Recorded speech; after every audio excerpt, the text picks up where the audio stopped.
안녕하십니까, 김길선입니다. 오늘은 질문에 대한 대답의 시간을 가지겠습니다. 근데 그러기 전에 죄송하다는 말씀을 또 드리고 싶습니다.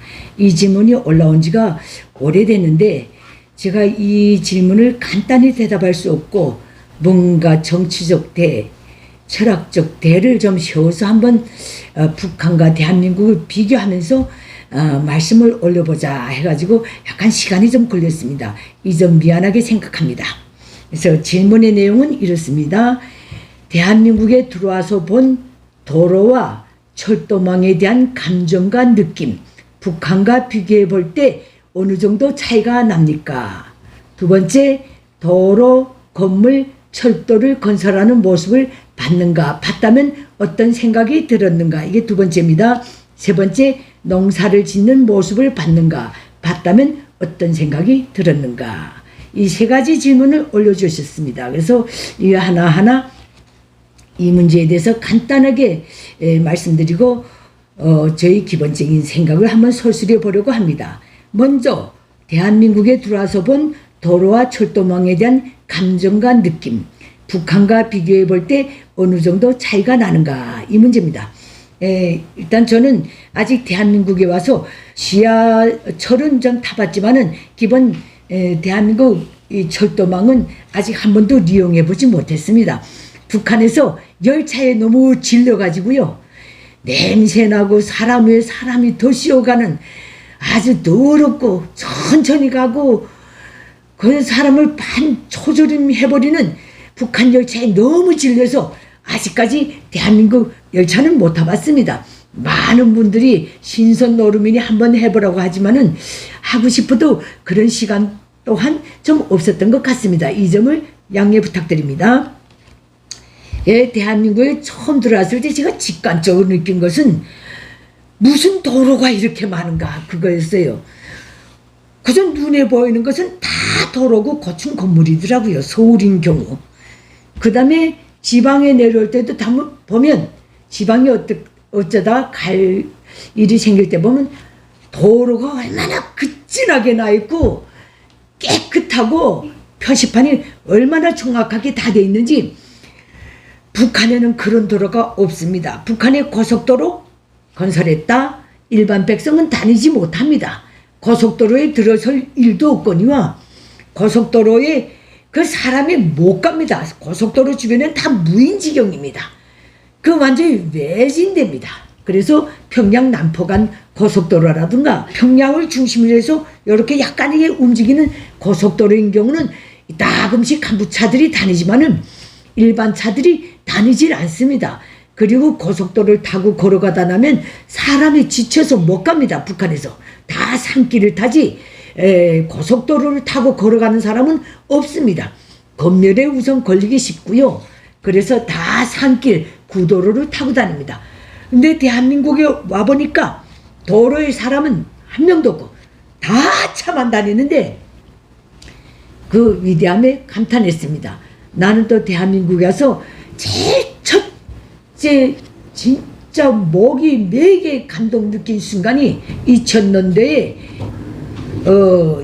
출근길에 고속도로를 탔는데 경찰들이 쭉 라인을 서가지고 차를 한쪽 선으로 몰면서 달리게 하고 한쪽 차선을 남겨놓더라고요. 그러면서 쫙 정리하는데 잠시 있다가 저희가 달리는 차 옆으로 김대중 전 대통령님의 승용차가 지나갔습니다. 그래서 저는 저의 차와 대통령님이 타신 차가 한 몇 초 동안 같은 평행선을 달렸댔습니다. 저는 너무 놀랐습니다. 국가 대통령의 경호를 어떻게 이렇게 해도 되는가. 북한 김일성 족속은 어디 한번 나들이 나간다면 사면 팔방 몽땅 봉쇄하고 개미 새끼 한 마리 없이 만들어 놓고 드나듭니다. 그런데 자유대한민국은 대통령님까지도 주민들이 출근길에 지장을 주지 않겠다고 이렇게 차선을 조절하면서 출근하는 시민들은 출근하는 대로, 대통령님은 대통령님대로 달리더라고요. 정말 놀랐습니다. 내가 정말 별천지에 왔구나. 이것이 그때 그 한 도로선상에서 김대중 전 대통령님이 차와 달릴 때 제가 느꼈던 너무나 감격스러운 감정이었습니다. 그리고 대한민국에 와보면요, 맨 땅이 별로 없어요. 도시 상간 오지 저 주민주택구역 가라면 그게 저게 농가가 됐든 뭐 됐든 가능한 것 다 포장도로가 들어가 있더라고요. 우리 북한은 아예 없습니다. 고속도로도 겨우 닦아놓은 나라기 때문에 지방 도시들 도로들 가보면 한심하기 짝이 없습니다. 깨지고 수선하고 깨지고 수선하고 아예 도로라고 붙일 수도 없어요. 누더기예요. 그거 타고 다니면 얼리 쳤다 내리쳤다 도로가 너무 나빠가지고. 북한 주민들의 말에 의하면 이 북한 이 도로를 계속 다니다 나면 위병이 없어진다 하더라고요. 하도 위를 들춰대서. 그럴 정도로 북한 도로는 자유세계 대한민국은 더 말할 것도 없고요. 일반 정상국가라고 하는 나라들 후진국이라고 하지만은 자유세계 떳떳한 나라들의 도로에 비해볼 때 도로라고 값을 매길 가치도 없는 나라입니다. 이렇게 말씀드립니다. 이제 이 문제 때문에 한 가지 사례를 말씀드리겠는데요. 1980년대에 김일성이가 동구권 사회주의 나라를 한번 순회 방문한 적이 있습니다. 그때 김일성이가 갔다 와서 얘기한 말이 있는데 우리는 이거 김일성 교시 해가지고 전달을 받았습니다. 김일성 왈 그 나라들을 보면서 도로가 제일 부러웠다. 그들에게 물어보니 조상들이 훌륭한 도로를 닦아서 후손들에게 물려줬다고 하더라. 우리 조상들은 도로 하나 온전한 것을 후손들에게 물려주지 않았다. 이제부터 우리나라도 세상에 내놓아도 외국인들이 찾아와도 떳떳하게 내놓을 수 있는 고속도로를 건설해야 되겠다. 뭐 이런 식으로 말했어요. 80년대에야 이걸 깨쳤다는 거예요. 김일성이가. 그때 우리 적지 않은 기자들이 김일성의 교시라는 것을 전달받으면서 나뿐만 아니라 많은 사람들이 이런 생각을 했을 거예요. 아니 조상이 도로 하나 변변히 못 닦았으면 김일성 당신은 45년의 집권에서 50억, 60억, 70억, 80억은 40년 동안 뭘 했는가? 나라의 도로 하나 온전하게 닦아놓지 않고. 그 반감이 순간에 들더라고요. 지는 나라를 개판으로 만들어 놓고 실습하면서 거기에 우상화, 거기에 다 돈을 퍼였고 그렇게 놓고 도로 하나도 닦아놓지 않은 것을 아니 일조시대의 조상들에게 책임을 따지는 거예요.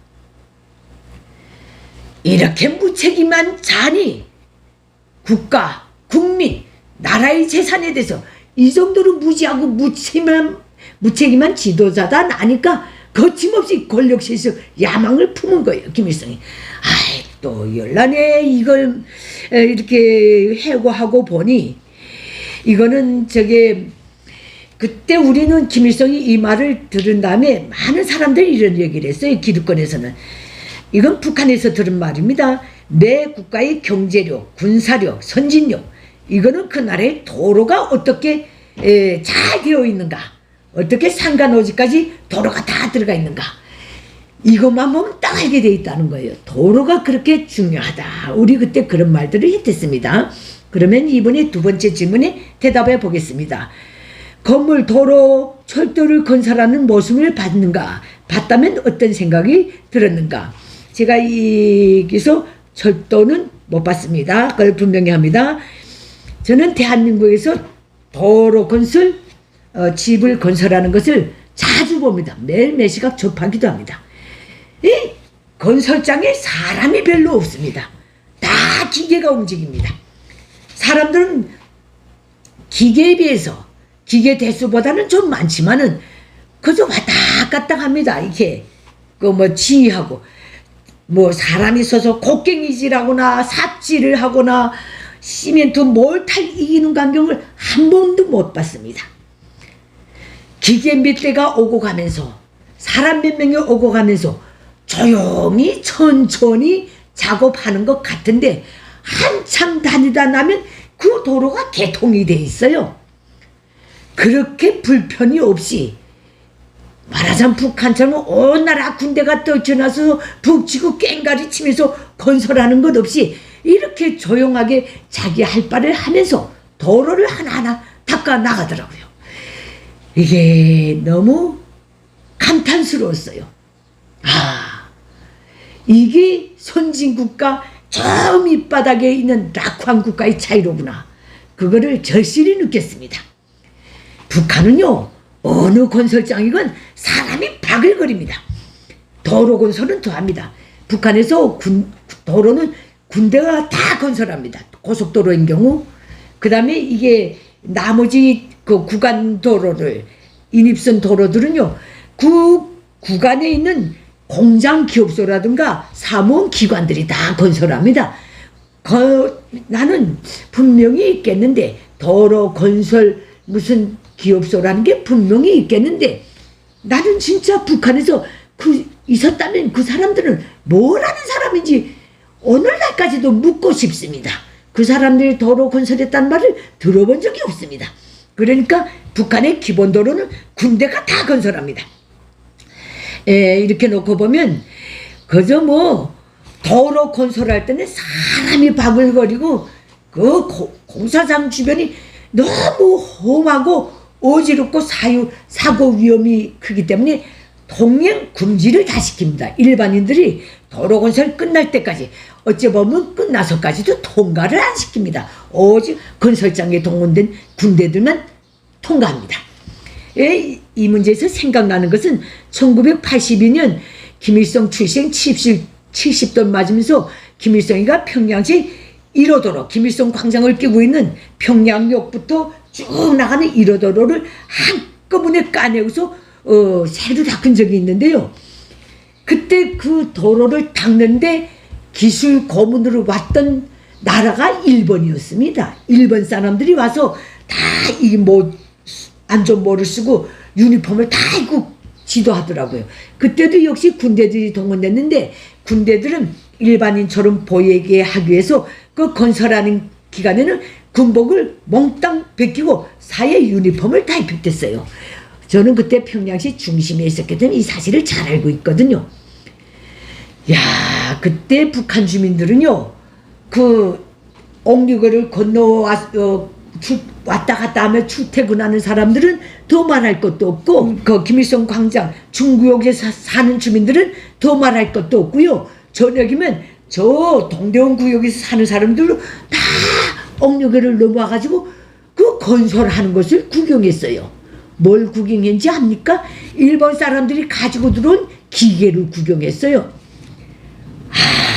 조그만 차가 흙을 이렇게 퍼서 이렇게 돌려서 다 여기를 이렇게, 그 기계들이 일을 다 하더라고요. 북한 남자들은 거 저 줄담배 피우면서 뚝이 올라서서 그걸 열심히 구경했어요. 공사가 끝날 때까지. 나도 구경하고 애들도 구경하고, 구경할 수 있는 거리에 있는 사람들은 그때 그걸 다 구경했어요. 너무 희한해서, 기계가 일하는 것이 너무 희한해서. 이게 기억이 납니다. 그러나 그것도 그때뿐이었고, 그 이후는 몽땅 사람이 다 건설한다. 사고가 무지하게 많이 난다. 북한군에서 평화식에 도로 건설하다가 상위 군인이 되거나 죽은 사람들이 어마무지하게 많습니다. 이 문제에 대해서는 다음 기회에 한번 사례를 들어가면서 얘기를 해보려고 합니다. 그래서 이것만 봐도 대한민국과 북한이 차원이 다른 국력을 분명히 느낄 수 있습니다. 도로는 그 나라의 얼굴이라고 했습니다. 북한의 도로, 대한민국의 도로, 이거는 완전히 원시인과 현대인의 차이입니다. 이렇게 보시면 될 것 같습니다. 그 다음에 농사를 짓는 모습을 봤다면 어떤 생각이 들었는가, 이 문제에 대해서는 하도 할 말이 많아서요, 다음 기회에 한번 진지하게 준비해서 올리도록 하고 오늘은 생략하겠습니다. 제가 이 문제를 준비하면서요, 저만이 하고 싶은 얘기가 있습니다. 도로와 관련해서 그 말을 좀 한번 풀어보려고 합니다. 제가 대한민국 정착 초기에 제일 감탄한 것이 있는데 그것은 남과 북에 상반되는 안내판들입니다. 자유민주주의 대한민국과 북한 공산 독재의 극명한 차이를 직관적으로 보여주는 안내문들이었습니다.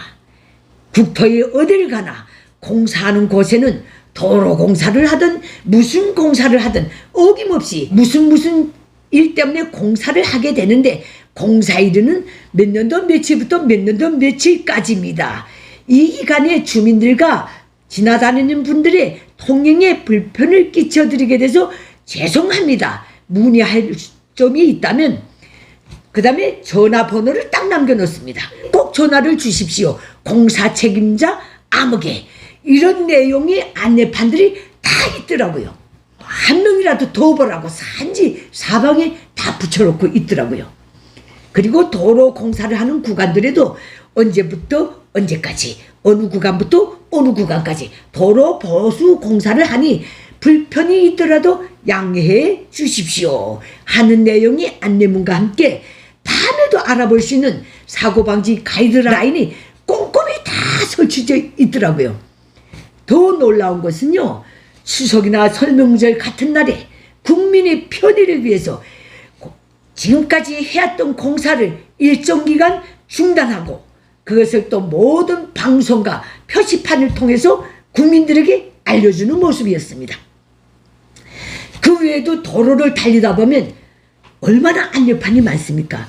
안개가 잦은 곳, 사고가 잦은 곳, 졸음이 오면 졸음 쉼터에서 꼭 쉬어가세요 등 국민의 생명 안전을 염려하는 안내문들이 어디서나 수시로 볼 수 있었습니다.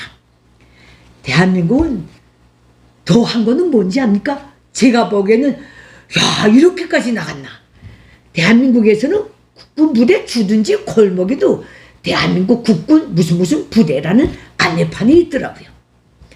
지어 어느 육군 교도소 안내판도 있어서 한동안은 이건 군사 비밀이 아닌가 이런 걱정까지도 했댔습니다. 하지만 나날이 살아오면서 국기에 간직하게 된 것은 대한민국이 그것까지도 오픈할 수 있는 굳건하고 자유로운 나라라는 자부와 긍지심이었습니다. 대한민국에서 태어나 쭉 살아오신 분들은 그런 안내문들에 별 감흥이 없겠지만 북한에서 전반생을 살아온 나에게는 그 자체가 대한민국이었고 그 자체가 대한민국이 나한테 보여준 배려였습니다. 너무 감동스러웠습니다. 북한은 어떤지 압니까? 이 안내문이 붙어있다 해도 어느 것 하나 명령조가 아닌 것 없습니다. 설명은 더더구나 없습니다. 모든 탈북민들이 다 기억할 거예요. 돌아가시오. 접근 금지, 통행 금지, 통제 구역, 제한 구역 이게 안내판의 전부입니다. 뭐 때문에 어디로 돌아가야 하는지, 왜 접근할 수 없는지, 왜 통행할 수 없는지, 왜 통제 구역인지, 왜 제한 구역인지 설명이 일절 없습니다. 어떤 곳에는 그런 표시판조차도 없습니다. 통행을 금지하는 막대기 하나 걸어놓으면 끝입니다. 그런 표시판이나 그런 설치 하나만 있어도 북한 주민들은 다 돌아갑니다. 아이고 가다 나면 잘못하면 죽을 수도 있다. 이런 직감이 오는 거예요. 북한에는 이런 표시판들이 북한 전역에 수도 없이 많습니다. 북한 주민들은 그런 표시판과 맞닿들게 되면 아무 군말 없이 아무리 먼 길이라도 돌아서 갑니다. 이에 대해 한마디라도 이의를 제기하면 국가 비밀을 캐내려 한다는 혐의점을 쓰고서 굉장히 곤란에 처하게 됩니다. 알 권리가 없습니다. 한마디로 북한 주민들은 어떤 불이익을 당해도 어떤 불편을 줘도 왜 그렇게 돼야 하는지에 대해서 알 권리가 없는 주민들입니다. 눈뜬 장님이고요. 듣고 말하는 농아가 되어야만 일단 북한에서는 생명권을 보장받을 수 있고 이것이 북한 주민들이 오늘날까지 살아오고 있는 숙명입니다. 비밀 개국인 북한에는 어딜 가나 그런 표말들을 볼 수 있습니다. 이에 대해서는 단 며칠만이라도 북한 전역을 자유로이 하루만이라도 다녀본 사람은 금방 알 수 있을 것입니다. 김일성 적속 절대주의 체제와 국민제일주의 체제의 극명한 차이라고 아니할 수가 없는 문제입니다. 나는 대한민국의 이 따뜻한 안내문들이 고마워서 그것을 대할 때마다 대한민국과 대한민국 국민에 대해서 항상 깊은 감사의 마음을 거듭거듭 받게 됩니다. 이 문제는 여기서 마치겠습니다. 감사합니다.